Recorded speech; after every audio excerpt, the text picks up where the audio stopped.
Добрый вечер. Вы смотрите программу «Якутия в деталях». С вами Ирина Ефимова.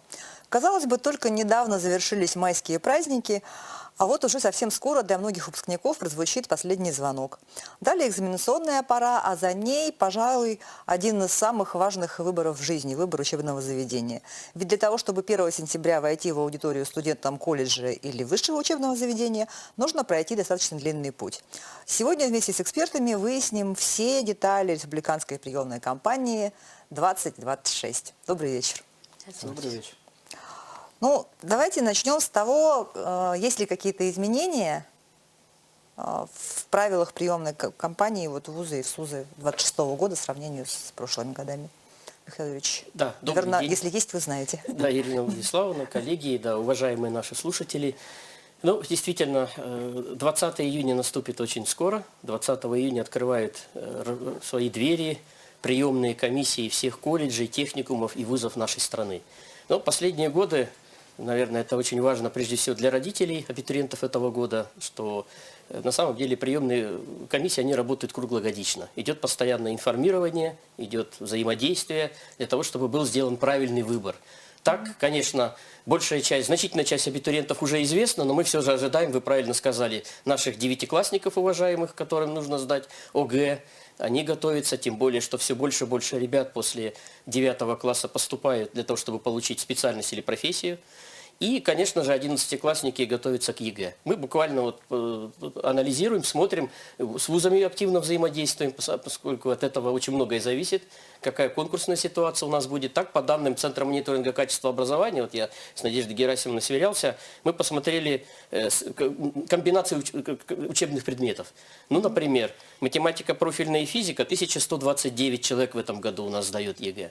Комбинация математика профильная информатика, 1082. Биология плюс химия – 951 человек. Это потенциально те, кто может стать медиками, либо психологами, либо специалисты в области физической культуры и спорта.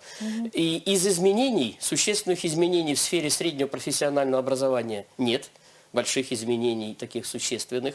Есть, конечно, существенные изменения, которые связывают два уровня образования. Уровень СПО и уровень высшего образования, поскольку теперь выпускники колледжей и техникумов, которые должны пойти по своей специальности. Они должны по профилю поступать, если они идут без ЕГЭ, да, по экзаменам, которые устанавливает ВУЗ. И самым, наверное, серьезным изменением, к этому Россия двигалась несколько последних лет, пожалуй, даже 5-6, это то, что установлена детализированная квота. Ранее мы с вами говорили о том, что детализированная, то есть привязанная к абитуриентам конкретного региона, квота была в основном по медицинским специальностям. Многие годы было так.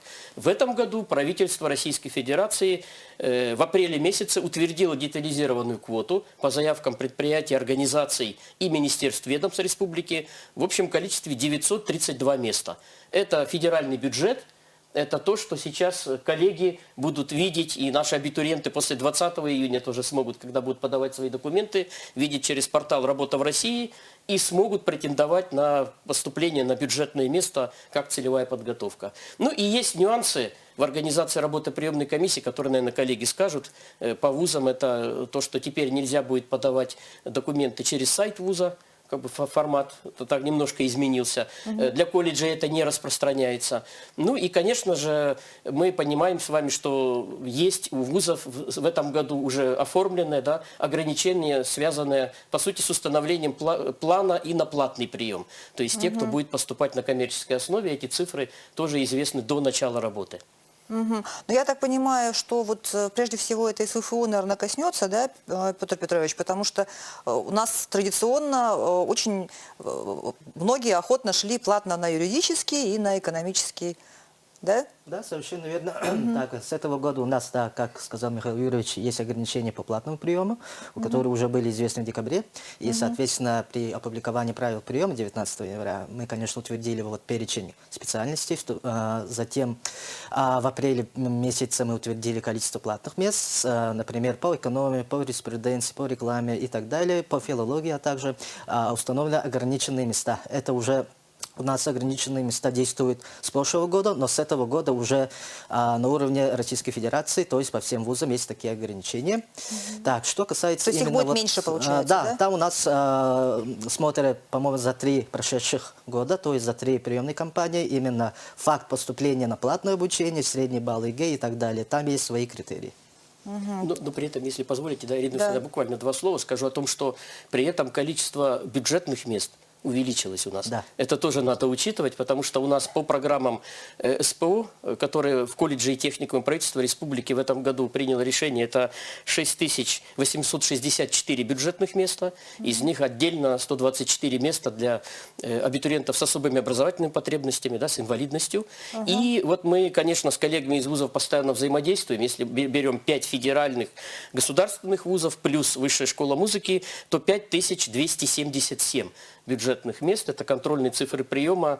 Это в основном программы высшего образования, бакалавриат, специалитет. Но есть и аспирантура, ординатура. Рады, что и в СВФУ в этом году увеличение, и в АГАТУ есть места в аспирантуру. Но и появляются программы СПО. Тоже в вузах они имеются. Ага, то есть коммерческие места сокращаются, но бюджетные увеличиваются. Есть правильно? увеличение. Мгм. Ну и вот это вот новшество о том, что после колледжа можно только по специальности поступать теперь. Ну понятно, что вот у вас, например, в ГИКе есть колледж культуры, да, есть музыкальное училище, художественное училище, наверное, после них традиционно и идут. Да. Здравствуйте еще раз. К нам действительно идут по профилю, целенаправленно готовятся и, получается, поступают. У нас вот в связи с тем, что мы стали университетом креативных индустрий, расширяются возможности, и у нас новые программы. А новые специальности будут? Да. Расскажите, пожалуйста, подробнее, Отдельно какие хочется новые? отметить медиакоммуникации, региональное кинопроизводство, геймдизайн и художник мультипликационного фильма, например. И, например, вот по региональному кинопроизводству мы уже готовы с другими регионами готовить кадры сообща на нашем опыте. У нас, как вы знаете, педагоги все практики, и все, получается, погружаются с первых дней. Ага, то есть вы ожидаете абитуриентов из других регионов тоже на эту специальность? Да, ожидаем. Мгм. А медиа это что? Это вот как, я понимаю, что в СФУ готовят журналистов на отделение журналистики СФУ. А вот у вас медиакоммуникация это что? Ну, у нас это совершенно новое направление, и получается оно более общее наименование имеет, и более вот, получается, всесторонних специалистов готовит, которые найдут свое направление внутри этого, этой программы. Ага.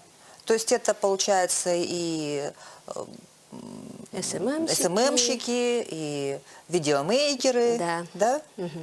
Ну, у нас фотографы, управленцы. широкие вот направления получается, и каждый дополняет друг друга. Например, если медиакоммуникации могут сотрудничать с нашими художниками, да, с нашими этими кинопродукцией, и получается мы друг друга дополняем. Даже вот с кафедрой информатики, получается, по искусственному интеллекту, по каким-то цифровым технологиям. Мгм. А у вас какие-то новые направления специальности появляются? Да, у АГАТУ, здравствуйте. У АГАТУ, да, есть специальности разработанные. Это у нас в прошлом году было соединение 2 профилей. Это у нас зоотехния и экономика. И у нас получается по направлению зоотехнии с профилем экономика, организация, управления зооинжиниринга. То есть это соединение 2 специальностей, то есть зоотехника и экономиста направлена на именно видение фермерства как бизнес. То есть как уже повышение именно развития сельхозтерритории. Да? И с этого года у нас новое направление по лесному делу, профиль охрана от лесных пожаров. Сейчас у нас, что касается данного профиля, в республике стоит такой актуальный вопрос, да, актуальный вопрос, и как раз стоит острый вопрос подготовки кадров по данному направлению. Это как раз у нас есть партнеры лесоохраны, да, которые очень сильно начинаем работать по данному направлению. Вот. На текущий момент пока 2 программы у нас разработаны. Ну, то есть такой междисциплинарный подход, да, о котором в последнее время говорят, ну вот как и у университета одного, так и университета другого. О междисциплинарке вообще в последнее время очень много говорят. Это как бы такое Ирина перспективное Александровна, можно я направление. добавлю? Я Да. вот совсем забыла. У нас с колледжем Майор Устар подписано ну, как бы соглашение, и у нас в связи с тем, что многие предметы дублируются, первокурсники будут переводиться на второй курс, чтобы они не теряли время, получается. То есть выпускники колледжа Да. сразу начнут учиться со второго курса в Да. университете у вас? Да. Получается, у них программа дублируется с нашими, поэтому... Ну, здесь, наверное, правильнее сказать, да, что это будут сетевые программы. И, да, и часть просто учебного материала, который идет в развитие новых компетенций, как раз о которых вы сказали, да, и междисциплинарные новые, они там появляются. И в целом, конечно, в системе СПО, республики, колледжи и техникумы тоже около 20 в этом году новых программ. Тоже предыдущие годы было 8-10 у нас появлялось. В том числе целый ряд колледжей у нас начинает реализацию такой программы, как интеграция решений с применением технологий искусственного интеллекта. Это и колледж цифровых технологий Айтен Покровск у нас, это и колледж связи информационных технологий. Ну и, конечно же, даже в отраслевых колледжах, ну, например, медицинского направления, это есть восстанавливающиеся программы, как мы говорим, да, например, стоматологическое дело, совершенно новый стандарт, который учитывает уже реалии, более современные становится эта отрасль. Ну и, например, в Якутском медицинском колледже это монтаж, техническое обслуживание и ремонт биотехнических медицинских систем. Тоже более сложные, как раз где идет смычка, да, и медицинские специальности, и инженерные специальности.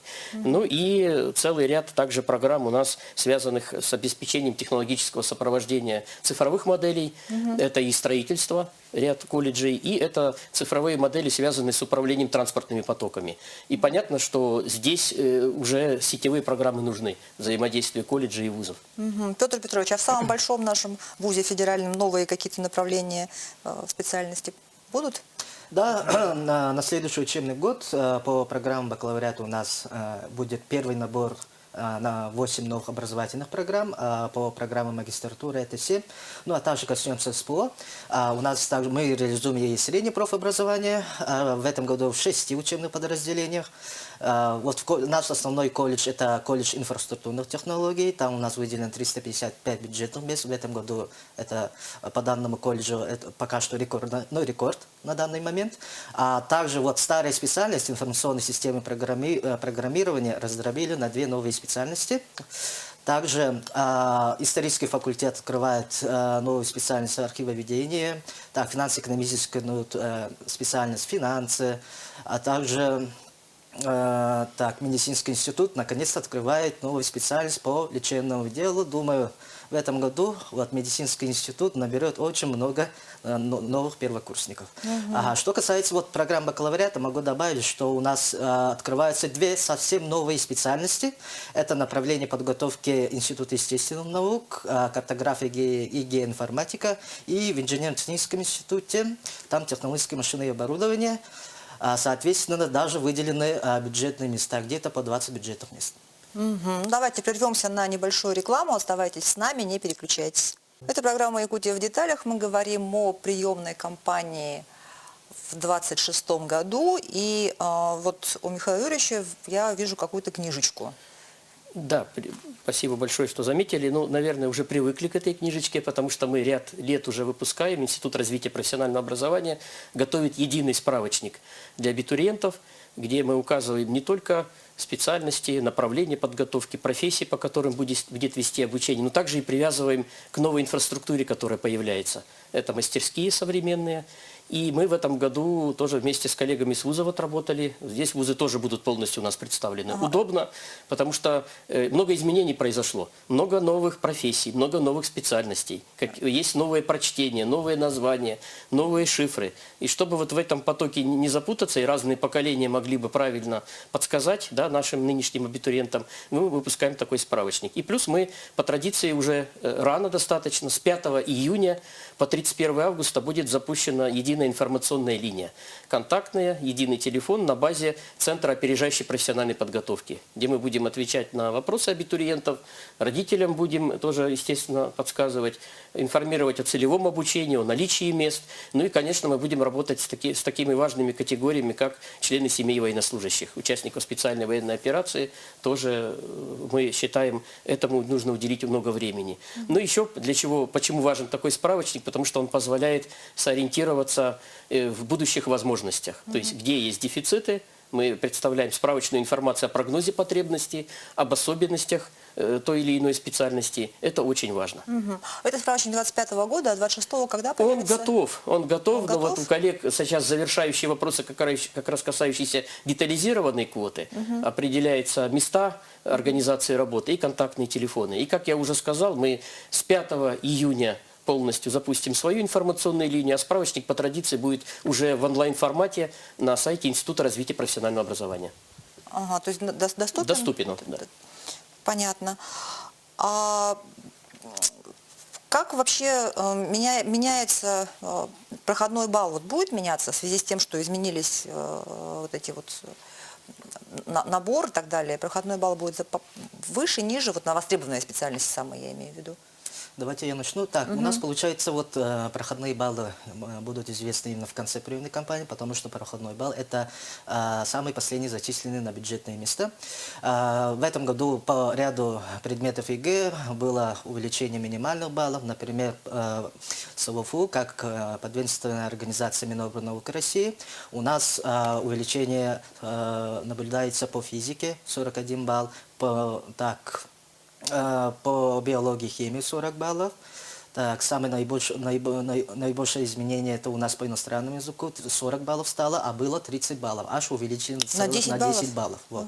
Ага. Ну, соответственно, проходной балл еще также зависит от конкурсной ситуации, от количества бюджетных мест, поэтому точно 100% сказать не можем. Но это проходной балл, в принципе, примерно будет известно где-то вот в середине приемной кампании, да, когда вот большинство абитуриентов подадут свои документы. Но прогнозно. Да, прогнозно. Так, у нас, если посмотреть по статистике прошлых лет, то у нас самые наиболее востребованные, популярные и высококонкурсные медицинские направления. Да, это медицина, особенно стоматология и лечебное дело, IT-специальности в последнее время в связи вот с цифровизацией. Это информатика, вычислительная техника, фундаментальная информатика и так далее. А среди инженерных направлений это у нас традиционно нефтегазовое дело и нефтегазовые техники и технологии.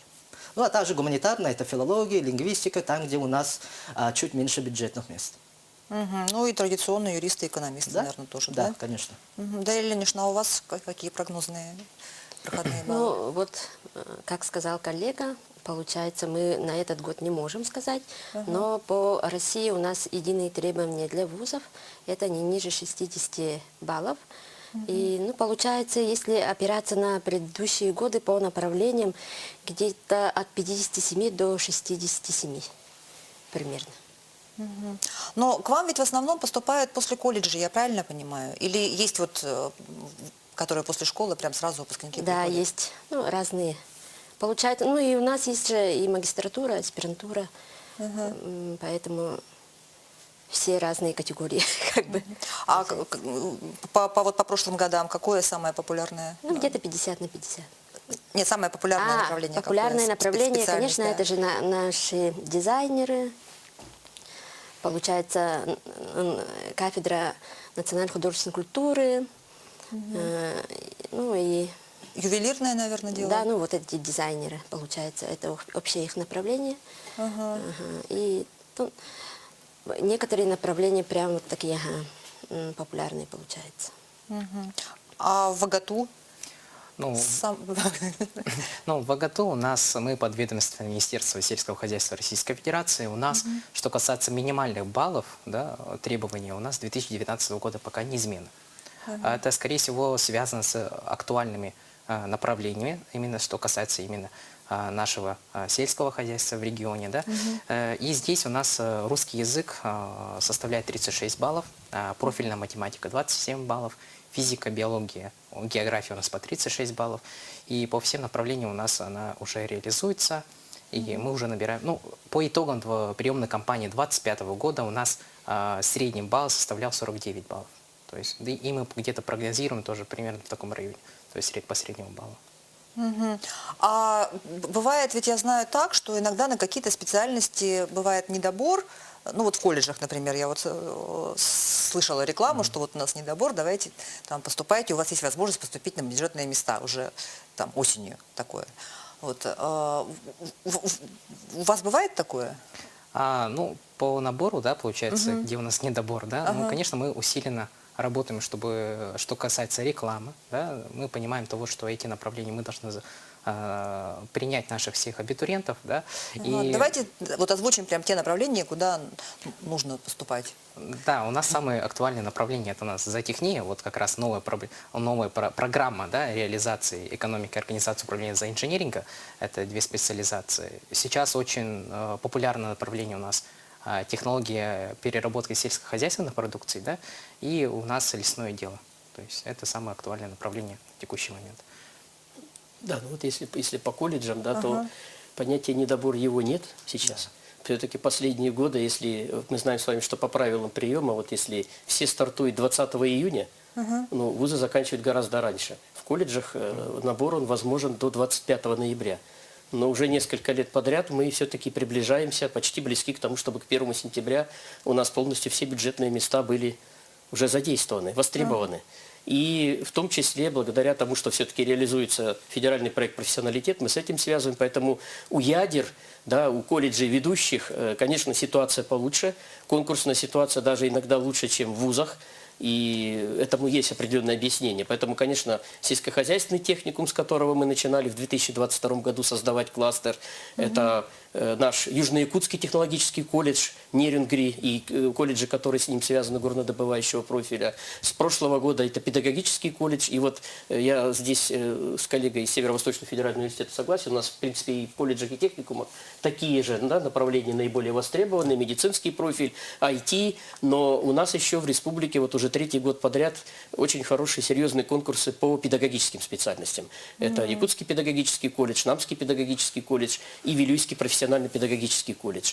Ну и нюанс у нас в республике, то, что все-таки почти 60% бюджетных мест в колледже и техникумы – это инженерные специальности, это техника и технологии. Понятно, что конкурсы не такие высокие, как, скажем, вот те, которые вы называли, но они очень нужны республике. Поэтому мы работали все эти годы на то, чтобы оснастить, заниматься популяризацией, создать современные мастерские, привлечь людей с производства. Это дало свои плоды и у нас, и в целом в стране. Поэтому надеемся, что также и в этом году мы все-таки считаем, что даже где-то бюджетных мест уже недостаточно. Поэтому я и сказал, что они добавляются. То есть последние годы у нас поэтапно, и у нас за счет республиканского бюджета, и вот удается в вузах, в том числе по результатам конкурсов и за счет федерального бюджета, также по программам СПО бюджетные места имеются и появляются. А я вот слышала такое среди родителей и выпускников, говорят о том, что вот сейчас все места бюджетные будут заняты детьми участников СВО, участниками СВО, и поступить на бюджетное место обычному школьнику вообще будет невозможно. Что как-то... Ну, по вузам точно такая ситуация невозможна.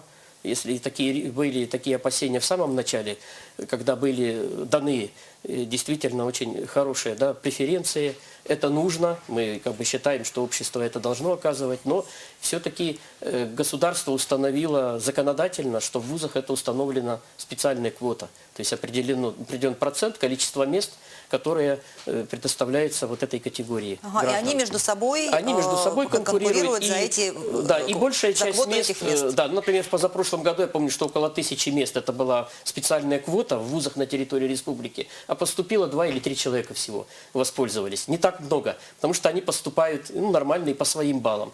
В колледжах ситуация чуть сложнее, поскольку здесь не принято пока решение, в отличие от вузов, что есть квота специальная, есть квота целевого приема. У нас идет поступление по среднему баллу аттестата. Соответственно, кто приходит, да, вот категории льготные, они в принципе поступают. Но Госдума последовательно этот вопрос ведет, и, насколько мы знаем, с 1 сентября 2026 года, то есть уже в следующую приемную кампанию, появится, по крайней мере, квота целевого приема тоже появится в колледжах. Хотя сейчас наличие целевого договора – это большое тоже преимущество при поступлении на программы среднего профессионального образования. Мгм. А вот вы сказали в самом начале, что сейчас нельзя подавать документы на сайте вуза. Это вот всех вузов касается, да? Да, это согласно Да. федеральному порядку приема. Вот как говорил Михаил Юрьевич, это в первую очередь, конечно, лично приемную комиссию. Онлайн только через суперсервис поступления в ВУЗ онлайн, то есть через госуслуги. И традиционный третий способ – это отправка документов через оператор почтовой связи. Да, а в колледжах все формы остаются. Это по пока. программе высшее образование, да. Ага, то есть по почте, либо лично в приемную комиссию, либо через сайт, Госуслуги. Через госуслуги. через госуслуги. А это сделано для того, чтобы абитуриент не подавал во много-много вузов сразу, или для чего это сделано? Нет, просто разнообразие информационных систем. Да. Возникали иногда моменты технического плана. А, ну что у каждого вуза свой сайт? Да, свой сайт. Теперь от этого ушли. То есть есть единообразие, и это все-таки упорядочивает. Каждый ребенок может подать документы в 5 учебных заведений и там же по 5 направлениям. Это все остается. Эта возможность Это остается. старые правила остаются. Ага, Да, по ну и плюс технически, это уже с прошлого года, да, что Да. все-таки подача через госуслуги, галочка, она обозначает, что оригинал лежит там. То есть не так, как в прошлые годы, когда нужно было список рекомендованный вывешивается, нужно было подтверждать, куда ты поступаешь. Теперь это все идет автоматически, формируется. Ага, ну то есть как-то упрощается все-таки. Да, более видно хорошо теперь. Мгм. Ну и вот про проходные баллы мы говорили. Понятно, что это баллы по ЕГЭ, но вот в ОГУИКи наверняка же творческие конкурсы решают. Да, у нас творческие экзамены, и получается, мы в течение года вот разъяснительную работу ведем, профориентационную, как и с детьми, так и с родителями. И получается, любой желающий сразу может к нам обратиться, и мы начинаем, кафедра начинает вести, консультирует. И тут хочется отметить, что есть дети, которые не умеют, образование не имеют по, например, по пению или по ИЗО, да, и по рисованию. Но в какой-то последний момент они решаются, что хотят поступить. И очень даже хорошо сдают экзамены творческие. То есть, в принципе, можно, не закончив Да, художественную школу, поэтому, сдать успешно творческие экзамены и поступить на дизайн. Да, совершенно верно. Поэтому в этой части хочется вот немножко детей, да, родителей успокоить. И если ребенок желает, мы готовы сопроводить, проконсультировать. Давайте продолжим после перерыва. Оставайтесь с нами, не переключайтесь. Это программа «Якутия в деталях». Мы обсуждаем детали приемной кампании 26 года. И перед тем, как уйти на перерыв, я вот спрашивала у представителя ОГУИКи, какие у них творческие экзамены. Да. На какие специальности творческие экзамены, какие есть творческие экзамены? Ну, например, по рисованию это у нас живопись и рисунок. У всех направлений разные. По пению у них академическое пение. Примерно так по направлениям. По актерскому, Да, актерское. режиссерскому, там, наверное, какие-нибудь басня, сказка, Да.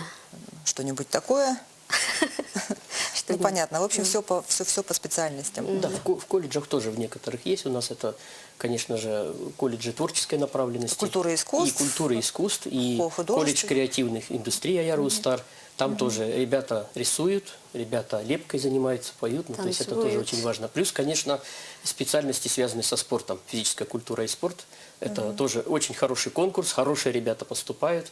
Также очень хорошие современные мастерские сейчас для обучения есть. Ну и там тоже нужно пройти предварительные испытания. Плюс к среднему баллу аттестата добавить также и свои практические навыки. А вот про целевое обучение тоже хотелось бы поговорить, потому что я вот помню, когда мы с вами в один из прошлых раз встречались, говорили о том, что, в принципе, целевое обучение – это то, к чему мы должны прийти, то, в чем заинтересованы и работодатели, и государство, и вузы, и СУЗы.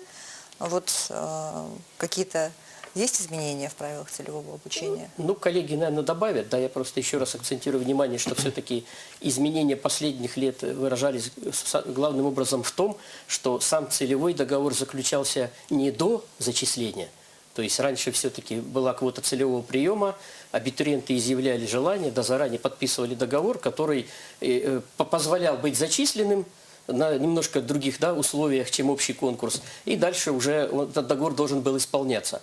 А вот уже последние практически 2 года полных, когда сам договор целевой подписывается уже после зачисления.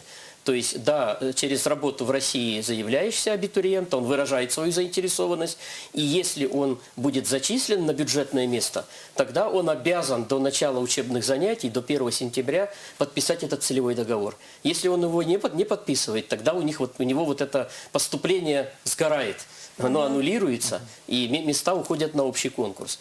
Ну и очень важный момент, о котором тоже я вначале сказал, что да, целевые договоры, вы совершенно правы, это важно. Не зря вот и в вузах эта работа сейчас усилена, и есть преимущество в колледжах и техникумах, и появилась детализированная квота, которая вот сейчас есть в разрезе практически потенциально каждая отрасль каждого региона, крупные предприятия, организации могут заявиться на бюджетные места за счет федерального бюджета, если они будут гарантировать заключение целевого договора и трудоустройство по окончании.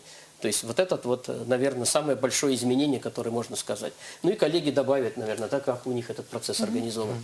Да, у нас получается с этого года целевая квота полностью детализирована, то есть привязывается к конкретному вузу, конкретному направлению и конкретному заказчику / работодателю. Это у нас сейчас все вузы опубликовали этот данный перечень, а абитуриенты могут уже через портал «Работа в России» подать свою заявку на заключение договора о целевом обучении только с 20 июня, параллельно с подачей заявления в вуз. Что касается УФУ, у нас в этом году выделено около 500 этих целевых детализированных мест. В первую очередь, конечно, это у нас медицина, во вторую очередь это у нас образование и педнауки, ну и в третью очередь там у нас некоторые гуманитарные направления. У нас основной заказчик большой это, конечно, Минздрав Республики и Министерство образования и науки нашей республики. Так, что касается именно механизма приема, давайте начнем именно с формирования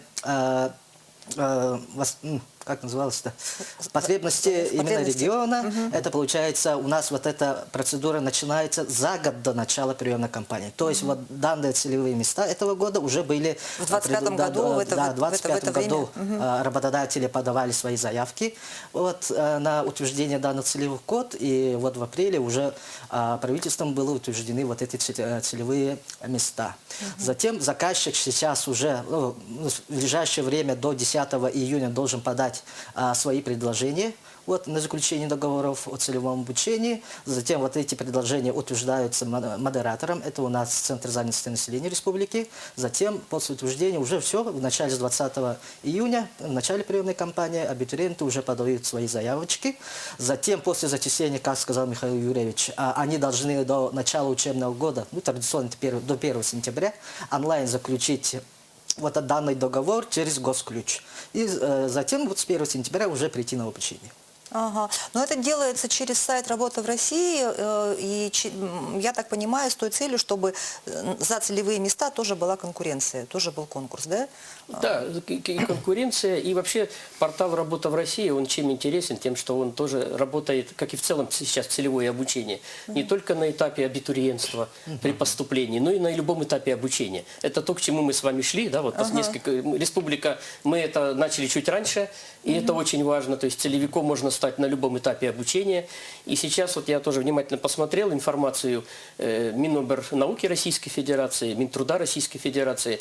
Практически 40 где-то процентов заявок на целевые места через портал «Работа в России» это на действующих студентов, то есть на уже обучающихся. И примерно 60% это на первокурсников. Соответственно, с самого начала работодатель готов поддерживать и ждать этого будущего специалиста. А в ВГТУ, наверное, главный заказчик – это Министерство сельского хозяйства. Да, у нас как ведомство Министерства сельского хозяйства Российской Федерации и региональное ведомство, да, Министерство сельского хозяйства Республики Саха-Якутия, у нас на текущий год, 26-й, да, 135 детализированных квот. Мы уже под ведомством Министерства сельского хозяйства Российской Федерации тесно работаем с нашими партнерами, с нашими уже работодателями, и как раз это относится к фермерским хозяйствам, да, что касается потребностей кадров. Процесс идет следующий, как мне коллеги уже сказали, целевая квота, именно, то есть целевая кадровая потребность, да, на 26 год он формируется за 1 год. Да? И как раз у нас здесь, что касается кадровой потребности, каждый работодатель, то есть заказчик, да, может уже подать свою потребность. Но здесь момент, когда они подают за год, то есть, да, получается, но здесь следующая идет фильтрация. Да? В феврале каждого года они могут уже актуализировать данные предложения, да, могут, например, отказать, то есть убрать это предложение, либо наоборот увеличить. Да? И здесь почему увеличивать? Возможно, здесь работодатели, они тоже заинтересованы именно в следующих своих сотрудниках. Да? И здесь говорится о том, что работа идет со школы. То есть они идут, что касается уже профориентационной работы, со школьной скамьи, они уже примерно готовят своего будущего специалиста. Да, вот. И в Агуйке как дела с этим стоят? Ну, также, вот как сказали коллеги, у нас также ведется работа с нашими работодателями, с нашими министерствами курирующими. Ну, в связи с тем, что сейчас у нас вообще курс на креативную экономику, развитие креативных индустрий в республике в целом, наверное...